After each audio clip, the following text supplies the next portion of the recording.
श्री कात्यायनी स्मृति 16वां खंड अनवाहार्य आग्रहण आदि प्रतियज्ञों का वर्णन। पिंडानवाहरक जो अमावस के दिन होता है, क्षीण चंद्रमा के दिन और दिन के तीसरे पहर में होता है, अति संध्या के समीप काल में ना करे। जिस दिन चतुर्दशी 3 पहर या 3 पहर से कुछ अधिक काल तक स्थित रहे और अमावस्या की हानि हो, उसी दिन श्राद्ध करना कहा है। जिस दिन चंद्रमा ना दिखे, इसी पूर्वोक्त चतुर्दशी के दिन अमावस के अनुरोध से क्षीण चंद्रमा के दिन श्राद्ध करना उचित है, यह भी जानना कर्तव्य है। और किसी ने ऐसा भी कहा है कि जिस दिन चंद्रमा दिखाई ना दे तो भी श्राद्ध करे। ये अनुरोध चतुर्दशी के अनुरोध से है, परंतु अमावस की प्रतीक्षा देखे अथवा चतुर्दशी के अंत में ही पिंड दे। जिस समय चतुर्दशी का 8वां भाग होता है, उसी समय चंद्रमा क्षीण होता है और अमावस्या के 8वें भाग में सूक्ष्म रूप हो जाता है।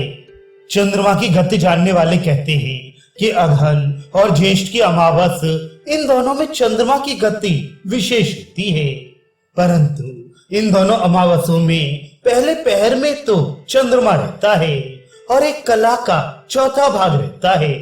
इसके उपरांत संपूर्ण क्षय हो जाता है, ऐसा ज्योतिष शास्त्र के जानने वाले कहते हैं। 13 महीने जिस संवत में हो, उसमें तीसरे पहर के उपरांत 14 के दिन चंद्रमा दिखाई ना दे, तब इस भांति चंद्रमा की गति जानकर क्षीण चंद्रमा के समय में मध्याह्न के उपरांत पिंड दे।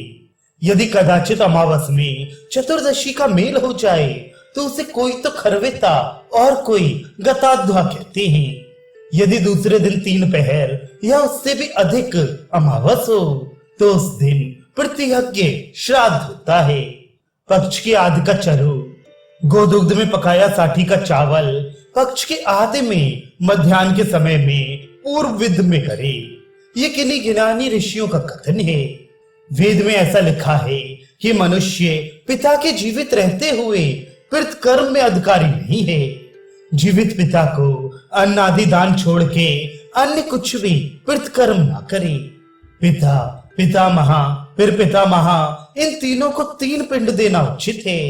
और यदि पिता की मृत्यु हो गई हो और पितामहा जीवित हो तो फिर पितामहा, वृद्ध फिर पितामहा तथा अपने पिता, इनके लिए 3 पिंड दे। फिर पितामहा जीवित हो तो वृद्ध पितामहा और पितामहा तथा अपने पिता, इनके लिए वह मनुष्य 3 पिंड दान करे। जिसका फिर पितामहा मर गया हो, वह पिता, पितामहा, वृद्ध फिर पितामहा, इनको पिंड दान करे। ये दूसरी श्रुति है कि जीते हुए का उल्लंघन कर ब्राह्मण मरे हुए को अन्न और जल दे और जीवित प्रत्येक पुरुष अपने पिता के पितरों को दे, कारण कि वे मरे हुए भी उसके पिता अर्थात रक्षा करने वाले हैं। यदि पितामहा पिता से पीछे मरे तो पोता एकादशा आदि 16 श्राद्ध करे, परंतु पितामहा के यदि कोई और पुत्र हो तो पोता नहीं करे। पिता का सपिंडी करके पुत्र ही प्रत्येक महीने महीने में मासिक श्राद्ध करे। यदि पितामहा आदि संस्कारहीन हो तो पोते प्रपोते उनका संस्कार ना करें। यदि पिता संस्कारहीन हो तो पुत्र को उसका संस्कार करना उचित है। यह कात्यायन ऋषि का वचन है। ये तो निश्चय ही है कि पापी भी शुद्ध की संगति से शुद्ध होता है। इस कारण यदि पिता महापापी भी हो तो उसके संग ही पिता का संस्कार श्राद्ध आदि करना पुत्र को उचित है। यदि पिता ब्राह्मण आदि से मरा हो, पतित हो या संग से हीन हो या फांसी खाकर मरा हो तो भी उन्हें और जिनको ये देते हो उन्हीं सबको दे। माता की सपिंडी शास्त्रोक्त विधि के अनुसार दादी के साथ ही करनी उचित है। यदि कन्या का, जो कि इस प्रतिज्ञा से ब्याही जाती है कि इसके जो लड़का होगा उसे मैं लूंगा, उसका पुत्र ना हो, मृत्यु के अतिरिक्त स्त्रियों को पति से पृथक पिंड आदि ना दे, कारण कि अपने अपने पति के भाग से ही उनकी तृप्ति होती है।